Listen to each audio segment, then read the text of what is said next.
Hi, this is Sing Dai back here with another video, and this time I'm gonna be talking about next gen PS6 and Xbox consoles. And then there's a new source saying that it's most likely gonna come out either in PS6 is scheduled either in late 2027 or early 2028. Then it says it might feature 3 times more graphic power and at least 6 times more the ray tracing. And then it's backwards compatible with PS4 and PS5 games. And then Sony will aim for a more affordable price at its release. This is the news here. So we have other news sources as well. Let's check it out. And I think there's a bit of speculation that it's okay. Let's go to WCCF Tech and take a look at it. So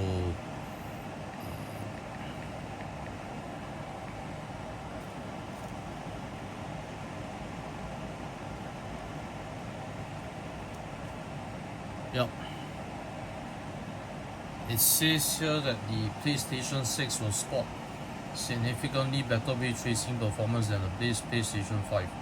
A performance uplift in line with the current generation system's rasterization performance improvement over the PlayStation 4, which somehow signals a change in focus for the company.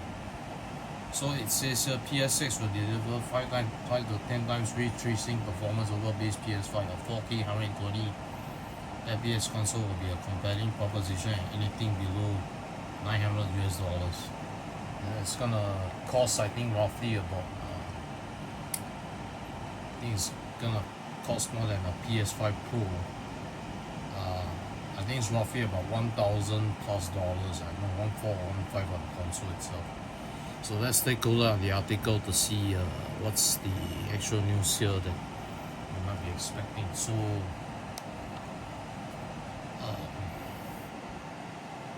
the PlayStation 6 will spot significantly better ray tracing than the base PS5. Performance uplift. Okay, during the latest episode of the Broken Silicon podcast, Mosstor is dead and provided additional comments on last week's PS6 leaks, revealing that all specs may have been changed since the presentation. The fundamental idea behind the next generation system hasn't changed. While the 2 to 3 times the PS5 rasterization performance estimation has been confirmed, Mosstor is dead provided some additional details on the system's ray tracing performance, saying that it will be 5 to 10 times the current generation system ray tracing performance. So the rasterization and ray tracing performance uplift that the PS6 will deliver over that of its predecessor makes sense. According to the leaker, rasterization performance has essentially been saturated, and with the PlayStation 5 already delivering frame rates in the 80 range in some titles at 4K resolution, it makes sense to have a limited rasterization performance to hit a reasonable 4K 120 FPS target for most common TVs, while keeping costs down and still offering a significant performance improvement when it matters more.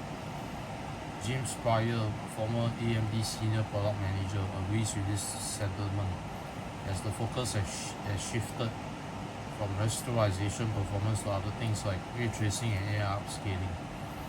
Additionally, a 4K 120Hz capable machine capable of delivering RTX 4080, 5080 performance is going to be a very low and very enticing proposition at anything below $900. Especially considering some of the typical console advantages over PCs, as smaller form factor, plug-and-play convenience, power draw, and more, and the fact that the system is never going to compete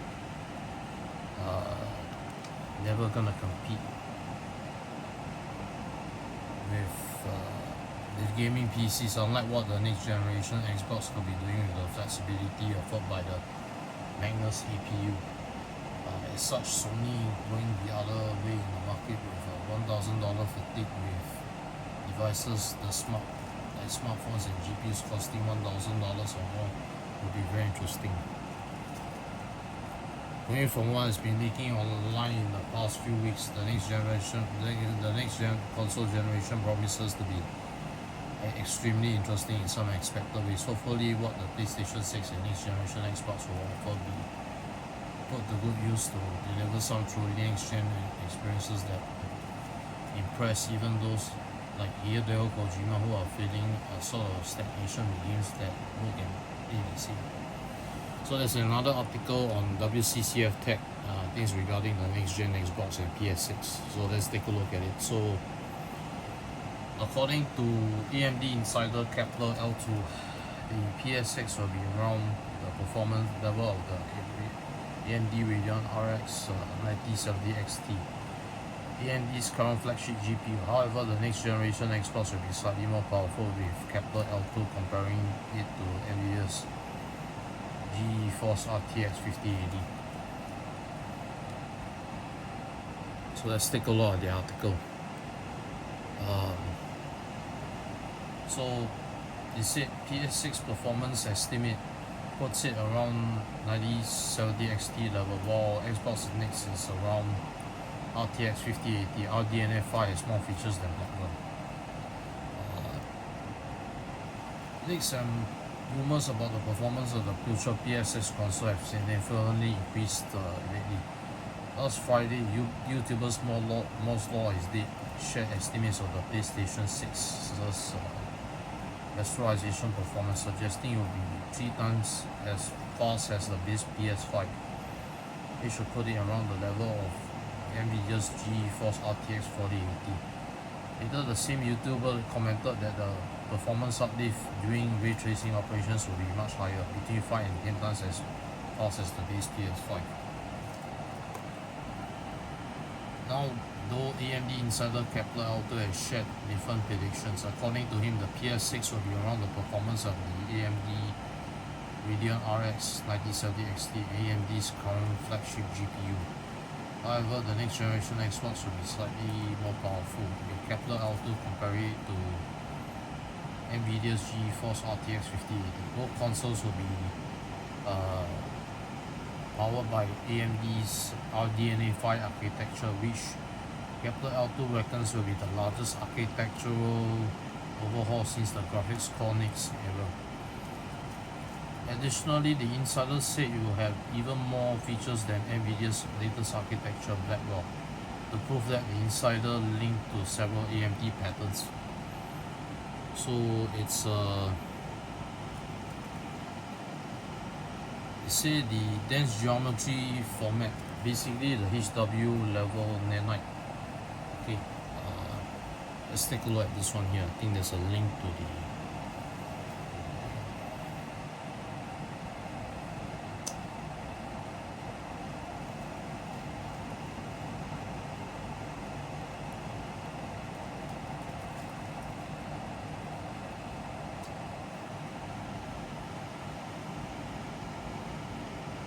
in fact dense geometry format. So this is the one that's been said here. It says here that systems and methods described herein for storing primitive data for ray tracing and or rasterization. The data is encoded efficiently into arrays of fixed size data blocks using a data format which can be directly consumed for ray traversal or rasterization. The text data in a block is pre-quantized and stored using a fixed-bit quantization grid.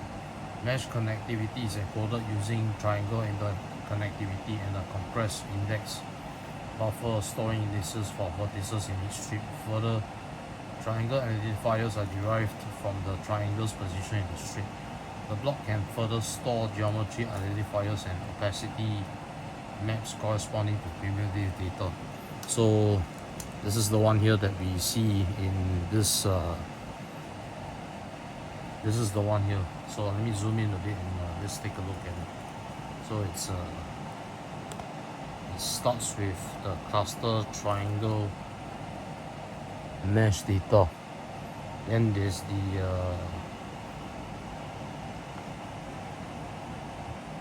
calculated. This generate quantized. And code It also send out triangle mesh connectivity data, create compressed index buffer, and then store encoded connectivity data and compress in index buffer in this DGF block, and then process DGF blocks. So this is the figure 8 that we've seen for of course,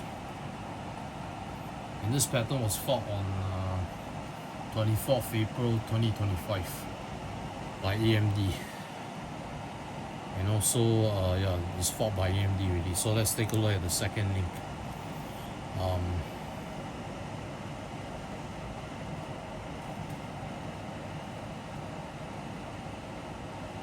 This is the let's just take a look at it, and then we'll see it.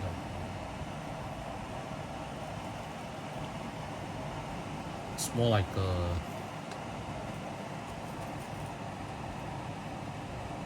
so it says spill after programming model for the streaming with coalescer. So an apparatus and method for efficiently migrating the execution of threads between multiple parallel lanes of execution and various interpretations. A computing system include multiple vector processing circuits of a complete compute circuit that executes multiple lanes of course of multiple waves. Each lane includes a key indicating a path of execution. When the lane of the multiple lanes of execution executes a stream while coalescing reorder instruction.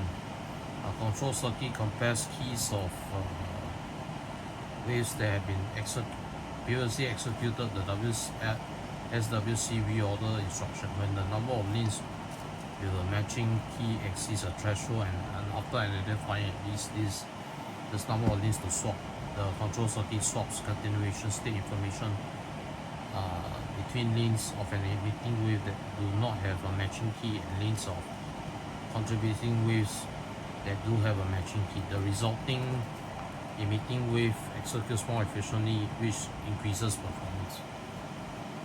So this pattern was actually filed on 25th September 2024. So it's by AMD, and then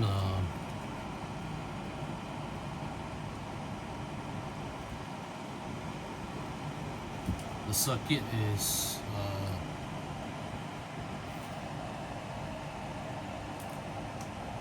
so let's take a look at the pattern. In fact, it is the streaming wave coalescer circuit. So a streaming wave coalescer circuit stores a state of set values associated with the first subset of threads of a first wave in a bin based on each of the first subset of threads, including a first set of instructions to be executed, a second set of state values associated with the second subset of threads of a second subset of threads, including the first set of instructions to be executed based on the first wave and the second wave, both being associated with a hard key. A third wave is formed from the threads of the first subset and the second subset and is emitted for execution.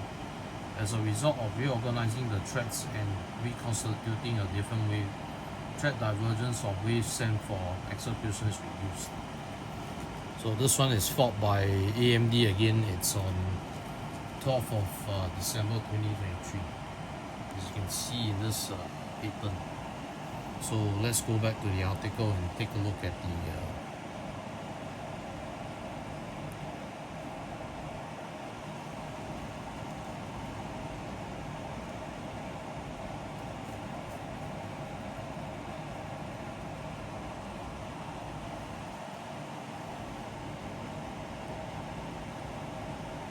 so it says here a technique for performing inside-outside testing is provided. The determine a ray intersects a convex polygon.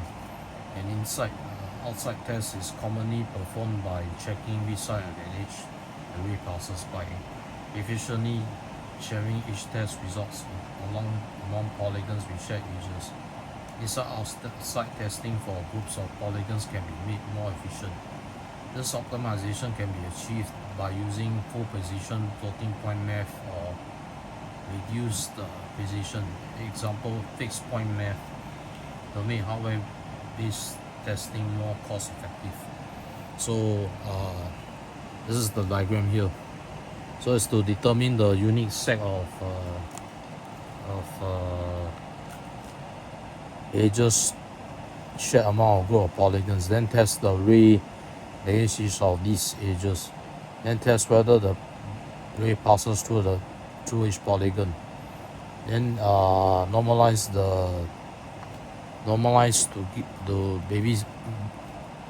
barycentric coordinate, then test the ray against the plane to get the t value, and then reorder the group of polygons, as you can see here in this actual diagram. Right, so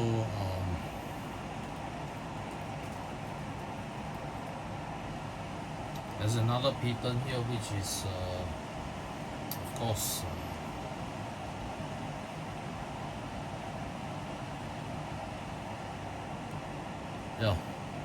there's another diagram here. This is for prism volumes of displaced subdivided triangles. So it says here, to perform ray traversals of displaced micromeshes, DMM's processing system includes an accelerator unit. The AU is configured to first generate a DMM including one or more of these triangles.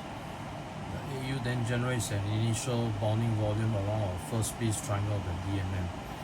Further, the AU bounds one or more sides of the initial bounding volume with respective bounding volumes to produce a prism bounding volume around the base triangle. The AU is then configured to determine whether a ray intersects the prism volume bounding the first base triangle of the DMM. So this was actually fought by AMD on 14th of December. So I think here's the diagram that you can see here. This is the actual diagram here. Right, you can take a look. Just put it on for 10 seconds.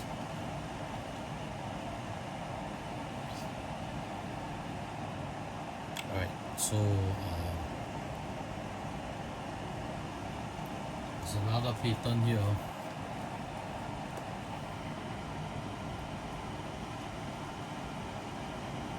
Sorry, let's take a look at the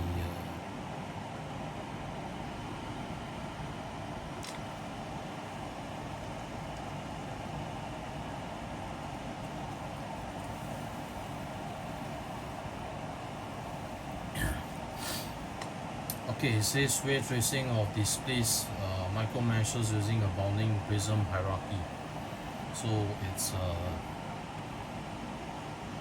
I can see the diagram. I hold it up for 10 seconds for you to take a look. Probably you can pause the video to take a look at this. So now I'll just read it from here. So it says devices and methods for rendering a scene using ray tracing are provided, which include prior to ray tracing any frame of the scene, generating for each frame a low resolution mesh from a high resolution mesh, representing objects in the scene. A low resolution mesh comprising of plurality micromeshes, each defining a geometric shape, subdividing the micro meshes and generating for each micromesh a displaced micromesh. For a frame of the scene, at least one displaced micromesh is traced using a head by the ray. The bounding prism hierarchy comprises the prism bounding the displaced micromesh and plurality or sub-prisms, each bounding a portion of the displaced micromesh. At least one other displaced micromesh is ray traced using the prism without the plurality or sub-prisms on the condition that the prism is not hit by the ray. And this was fought by AMD on 14 December 2023. So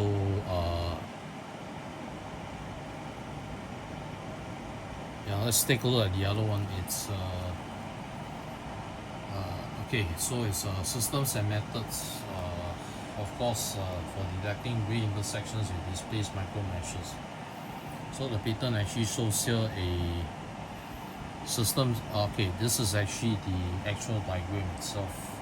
Let's zoom it out for you to take a look. So it's something like this. So it's a device that defines and uses a bounding volume for testing for intersections with a displaced micromesh. The bounding volume is indirectly based on a twisted prism composed of two triangles and three bilinear patches that bounce the displaced micromesh instead of detecting intersection with the mesh with the circumscribe. The bilinear meshes can be used instead. The two bases and the three tetrahedra make 14 triangles. The device tests for potential intersection with the displaced micromesh by testing for an intersection with any of the 14 triangles. Various other methods and systems are also disclosed. So it's this patent was filed 3rd July 2025 by AMD. So let's the comment around the next generation Xbox is interesting because most thought is dead. It has suggested that Microsoft's upcoming console powered by the Magnum CPU will be less powerful than the PS6. Microsoft did promise its fans a year and a half ago that the next console will deliver the largest technical leap ever seen in the hardware generation. So considering these consoles are still 2 to 3 years out, we have to wait for a long time to get the official specs. That said, we will keep on reporting incredible leaks and rumors in the meantime.